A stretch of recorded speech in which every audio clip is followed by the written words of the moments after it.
Let's get to a couple more while Rajat's here, because this one was dedicated to our CFA friend here. Okay, so it says, as a CFA, how can you underwrite any investment in the real economy with Bitcoin appreciation being so high? Would your discount rate be 60% or something crazy like that? Yes. Why? I don't really see a reason to buy any other investment right now. Let's say, for example, if you had the choice between buying some hotel. There was a great post from, I think it was Andrew Tate. He posted something about how why wouldn't you buy a hotel? There's no reason to invest in hotels because of Bitcoin. So where is the world going? Eventually, so Saifedean Ammous actually answered it. He said, at some point, the incentive to buy the hotel is going to be back. At that point, people are probably all going to have Bitcoin. Bitcoin is going to be widely spread. And at that point, maybe the appreciation is going to be 2-3% a year, 5% a year. And then at that point, investing in a bank or in a hotel may give you 10%, 15%, 20%, but then you're getting paid for the risk that you're taking. So right now, why would you want anything else? I think Bitcoin is less risky than everything else. I think it would be best. I actually made a video about this where you could actually just allocate 80% to Bitcoin and 20% to cash, and you're good. You don't have to do anything else. So 20% to cash means I had a client who had about $1.5 million portfolio. He put 300K in cash. So he wanted to actually put 50% in the stock market, and he wanted to pay off his house. So I told him, instead of doing that, put 20% in cash. You get the stability of that cash. So for the next 3 years, you're covered. But then you have 80% in Bitcoin. So for him, that would have been like 15, 12 Bitcoin, something crazy like that. But he would have had 300 grand just sitting there in case he ever needs it, in case he needs to, let's say, upgrade his property or buy a new car, get a repair done, do something.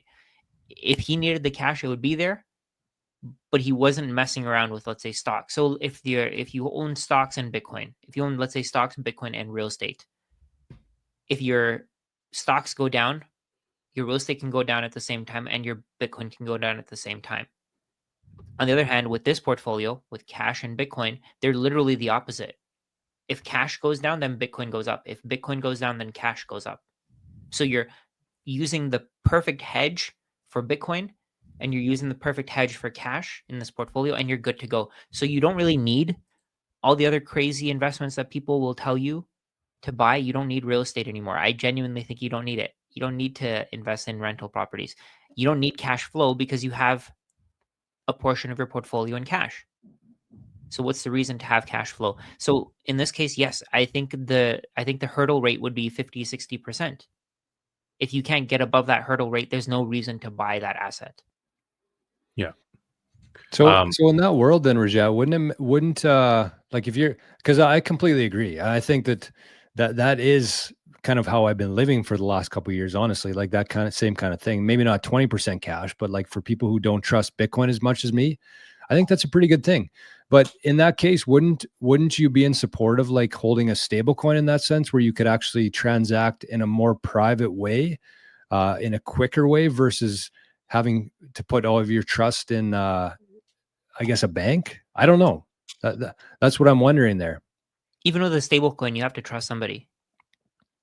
You have to trust them, but in my, just kind of how I see the stablecoin thing, if let's say that you're using a wallet like AQUA, and you have a business, and some people are holding USDT and they want to pay you in that, they could send money to your AQUA wallet. You could flip it into Bitcoin.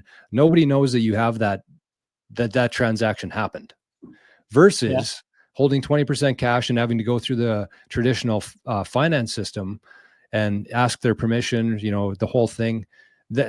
In a scenario like that, I do see, that's kind of why I think that stablecoins actually do have a small use case in the future.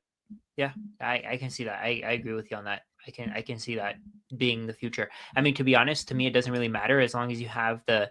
It's just my suggestion was to just get exposure to US dollars, because that's the liquidity that we use today.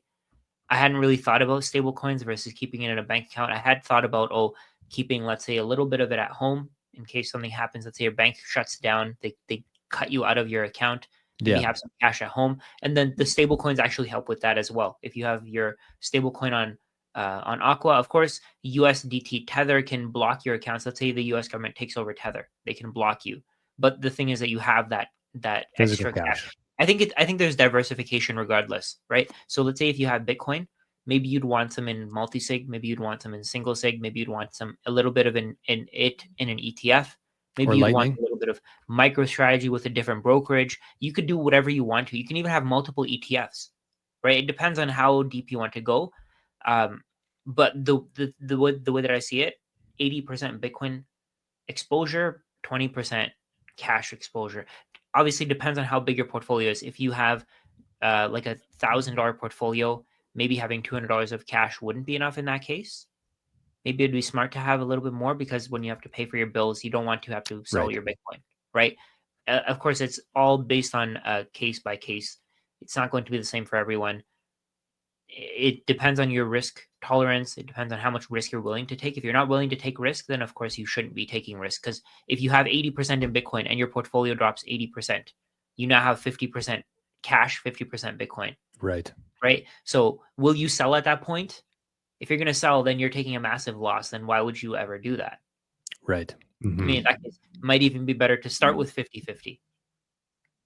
And I think the moral of the story here is that you're saying hold 0% real estate, 0% gold, 0% stocks, 0% bonds.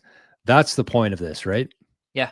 Because Yeah. none of Why them would are you want going to outperform 60% a year. exactly? Why would you want those other assets if you're adding more risk and you're getting a lower reward? Yeah, yeah, definitely. I would say one thing I would argue on that is that if there's a company that can increase the amount of Bitcoin that it's holding, then that could be an argument for investing in that as opposed to just Bitcoin. But again, that's case on case, and you're adding risk and all of that. But that Right. would be a way to. I mean, it's got to be Bitcoin denominated, in my opinion, to beat Bitcoin's hurdle rate consistently. Yeah.